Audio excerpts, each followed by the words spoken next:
desses valores individuais que se traduzem na delegação de poder.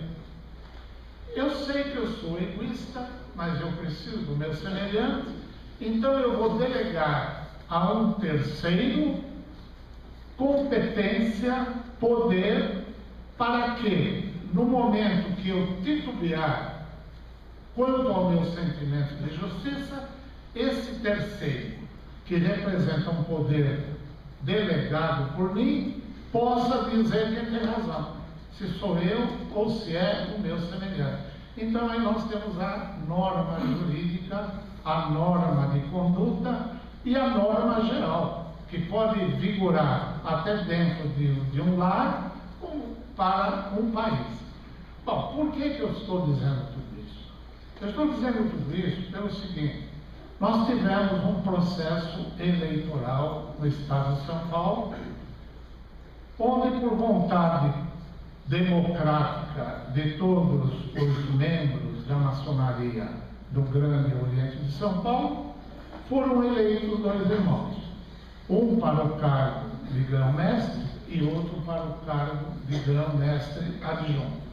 E o processo eleitoral decorreu dentro da normalidade, desenvolveu-se de forma regular e válida, e eventuais recursos, eventuais inconformismos foram levados ao judiciário eleitoral, foram decididos, muitos transitaram em julgado, até que se chegou o momento de se transferir a outro poder a incumbência de concluir o trabalho eleitoral, não mais o Tribunal Eleitoral, agora o Poder Legislativo. Então, cumpre ao Poder Legislativo dar posse aos eleitos. Isso consta da nossa Constituição, isso consta das nossas normas, desde a Constituição Federal até a Constituição Estadual e as normas infraconstitucionais que regulam todo esse processo. Pois bem, mas nesse meio tempo surgiu um incidente. E a competência para a solução desse incidente já era do Supremo Tribunal Federal. E foi ao Supremo Tribunal Federal a colocação do problema e o Supremo Tribunal Federal decidiu.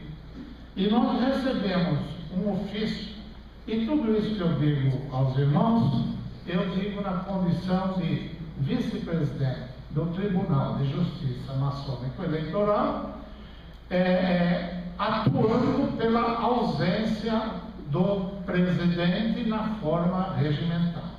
Pois bem, então nós recebemos do Supremo Tribunal Federal um ofício dando conta de que, numa ação cautelar inominada, que foi ajuizada por Mário Sérgio Nunes da Costa e Benedito Marques Balucci Filho, a respeito do ato de posse.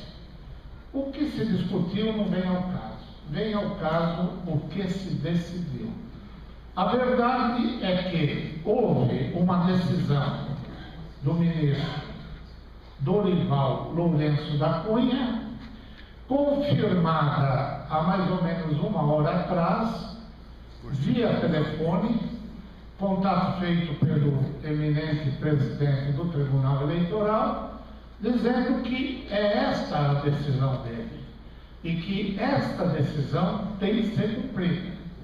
E ele confirmou o cumprimento. Pois bem, a decisão é a seguinte: concedeu uma liminar no seguinte sentido: assim, e em se considerando tudo o que mais consta dos autos, concedo a liminar requerida para determinar, ele não está sugerindo, ele não está orientando, ele está determinando, ao egrégio Tribunal Eleitoral Maçônico do Grande Oriente de São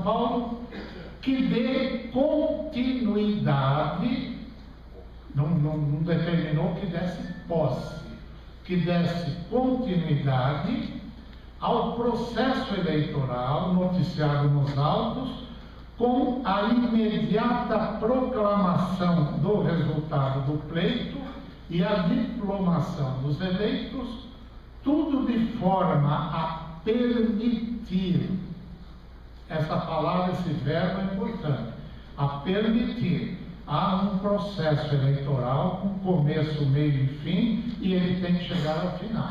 Durante esse caminho, há alterações de competências. Termina de uma, começa de outra, para chegar ao final. Então, o que se diz é o seguinte: tem que se permitir essa marcha, de forma a permitir a respectiva posse, que é o ato final, que deverá ocorrer até o dia determinado, perante a poderosa Assembleia Estadual do GOSP.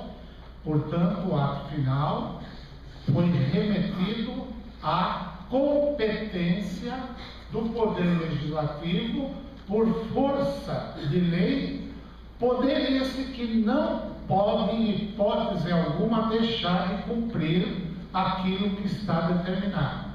Se há alguma rusga, se há algo de natureza pessoal, nós não estamos cuidando de pessoalidades, nós estamos cuidando da estrutura jurídica que sustenta o Grande Oriente de São Paulo.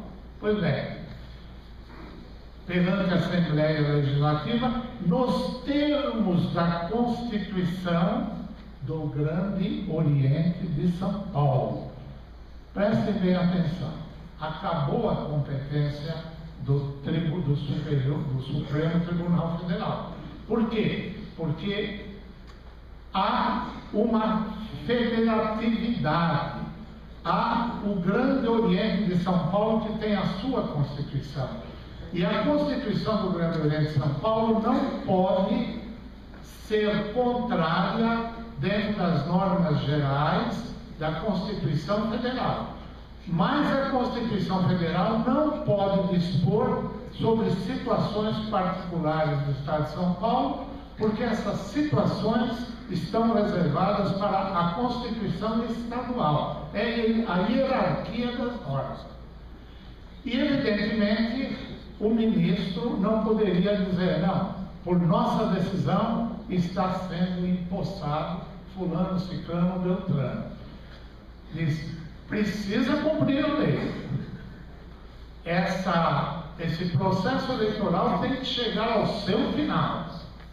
E o final é a posse. Acontece que a posse é ato que se subsume nas regras da Constituição Estadual. Então, que se aplique a Constituição Estadual. E quem é que aplica a Constituição Estadual? Não é mais o Tribunal Estadual Eleitoral. Quem é? É a Assembleia. É a Assembleia. Mas a Assembleia se recusa. A Assembleia deixa de cumprir explicitamente o ato que é de sua competência. Ora, então como é que nós ficamos aqui? Como é que nós ficamos? Aí é que entra a harmonia de poderes. Então a independência de um poder, ela é relativa, ela não é absoluta. Ela é relativa, porque se não se cumpre ato de sua competência, como é que fica? Então há que se cumprir pela harmonização de poderes. E nesse caso, atua o Tribunal de Justiça Estadual, por ato do seu presidente, na ausência, por ato do seu vice-presidente. De modo que, segundo o que se recebeu, o ato de posse tem que ser cumprido. Ele tem que ser cumprido na forma da Constituição. E como é que diz a Constituição Estadual a partir do artigo 46? É junto à Assembleia. Mas se a Assembleia não se recusa a realizar, o ato tem que ser realizado, ainda que seja pela substituição de comandos. E daí, então, a razão da presença do Tribunal de Justiça, ainda porque a decisão continua. Cientifique-se do inteiro teor dessa cautelar os impetrantes do mandado de segurança, ou seja, os eleitos, né? Os mestres maçons, Valdemar Gomes Batista e Vicente José Rouco, por via postal, com aviso de recebimento, para todos os fins e efeitos de direito, na forma requerida pelos autores. Eles foram notificados de que devem cumprir ato de sua competência, a respeito do qual não cabe questionamento, porque o questionamento só caberia no processo eleitoral por meio dos recursos adequados, e a Assembleia haveria de cumprir um ato eminentemente administrativo, sem teor de conflito. E isso não foi feito. Evidentemente, o Tribunal de Justiça não atua de ofício. O Tribunal de Justiça não vem aqui e dizer, olha, nós estamos aqui porque o eleito é simpático, porque o eleito não é simpático. Não atua de ofício.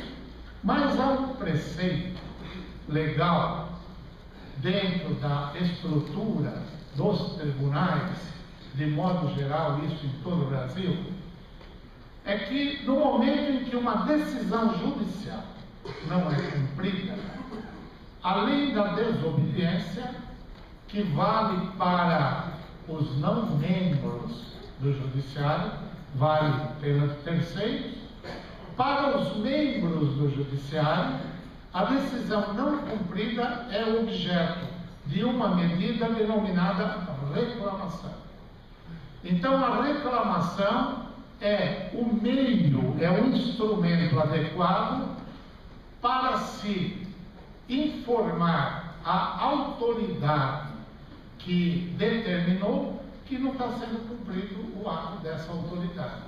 E aí, evidentemente, virá a responsabilidade, né, de quem deixou de cumprir o ato. Pois bem, o tribunal não age de ofício, o tribunal é provocado. E eu tenho em mãos aqui uma petição dirigida, elaborada por Aguinaldo Alves Bitt, por Mário Sérgio Nunes da Costa, com o mesmo pedido, com o conteúdo de uma reclamação. Dizendo o seguinte, olha, tem uma decisão do Supremo Tribunal Federal, a data é hoje, e como é que fica? Não vai se cumprir? Então, nós temos que agora, por competência do tribunal, nós temos que suprir o ato resistido por um outro poder. Vejam, senhores, que nós não estamos na esfera da independência.